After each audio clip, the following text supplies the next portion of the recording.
श्री ब्रह्मचैतन्य महाराज गोंदवलेकर यांचे प्रवचन 19 ऑक्टोबर.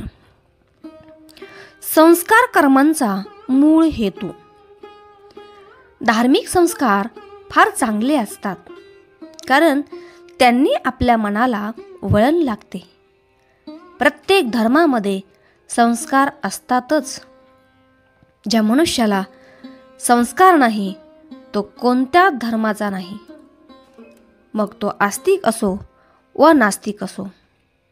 खरे म्हणजे कोणतेच कर्म यथासांग घडत नसते, पण त्यातल्या त्यात संस्कार कर्म मनुष्याने शास्त्राप्रमाणे करावे. त्यामध्ये जिथे कमी पडेल तिथे भगवंताचे स्मरण करावे, कारण भगवंताची श्रद्धा वाढावी हाच संस्कारांचा मूळ हेतू आहे.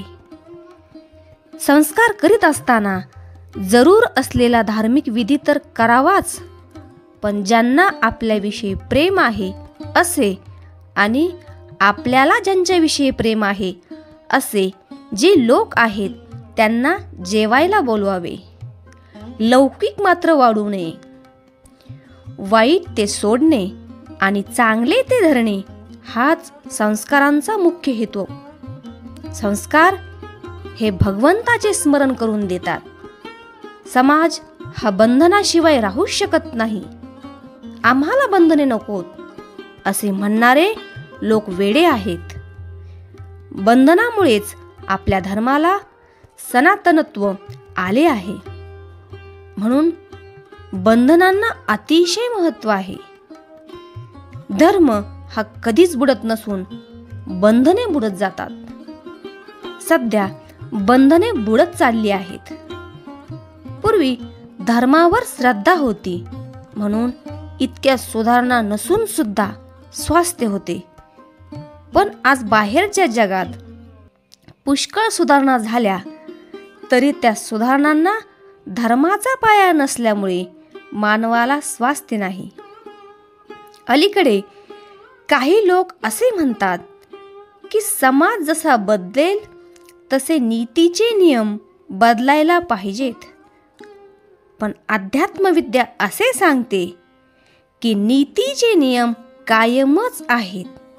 ते न बदलता माणसाने स्वतःलाच बदलले पाहिजे.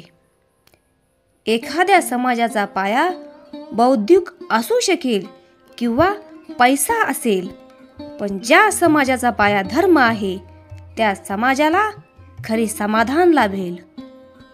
धर्म म्हणजे एका अर्थाने व्यवस्थितपणाच होय. धर्म वस्तुजाताला संस्काराच्या रूपाने नीट धरून ठेवतो. व्यवहारामध्ये ज्याचा उपयोग करता येतो तोच खरा वेदांत होय, आणि जो परमार्थाला उपयोगी पडतो तोच खरा आणि योग्य व्यवहार होय. भगवंत आम्हाला हवा आहे असे म्हटले तरी जग आमच्या आड येत आहे असे आम्हाला वाटते. जग आडवे का येते? तर जगाशी आमचे स्वार्थाचे संबंध आहेत म्हणून. जगाशी वागताना आम्हाला निस्वार्थीपणे व्यवहार करण्याची सवय नसल्याने जगाचा मोह आम्हाला सुटत नाही. हे सर्व नाहीसे होण्यासाठी आम्ही निस्वार्थी बनणे खरोखर आवश्यक आहे. त्यासाठी आम्हाला आमचे मन ताब्यात ठेवता आले पाहिजे, आणि त्याकरिता नाम हेच साधन आहे. जन्माला येऊन काही करणे असेल तर भगवंताला न विसरता कर्मे करावी म्हणजे झाले. आजचे बोधवचन.